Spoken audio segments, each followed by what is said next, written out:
मिथिला शब्द आया कहाँ से, इसका इतिहास क्या है और ये जो मिथिला राज्य है इसकी उत्पत्ति कैसे हुई थी। अब मिथिला नाम का जब आप ओरिजिन ढूंढते हैं तो आपको जाना पड़ेगा विष्णु पुराण में, जिसमें मिथि राजा मिथि के बारे में बताया गया है, जो कि विदेह साम्राज्य के राजा थे।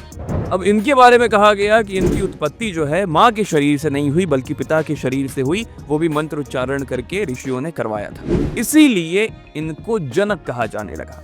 और आगे आने वाले टाइम में मिथिला के जितने भी राजा थे उन्होंने इस जनक नाम को ओढ़ लिया। तो हर राजा के नाम के आगे आपको एक जनक लगा हुआ दिखाई देता है। माँ सीता के जो पिता थे जनक, उनका पूरा नाम था शीरध्वज जनक, और इसी राजा मिथि के नाम पर इस विदेह साम्राज्य का नाम मिथिला पड़ गया।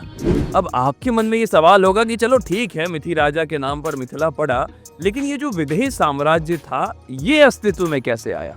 तो सतपथ ब्राह्मण ग्रंथ की माने तो बताया गया है कि विदेह माधव नाम का कबीले का सरदार था।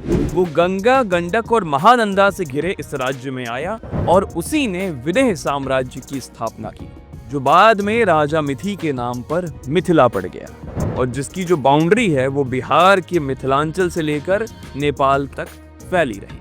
तो साहब ये इतिहास है मिथिला का और इस नाम की उत्पत्ति का। तो क्या आपके और आपके दोस्तों को मिथिला का ये इतिहास पता है?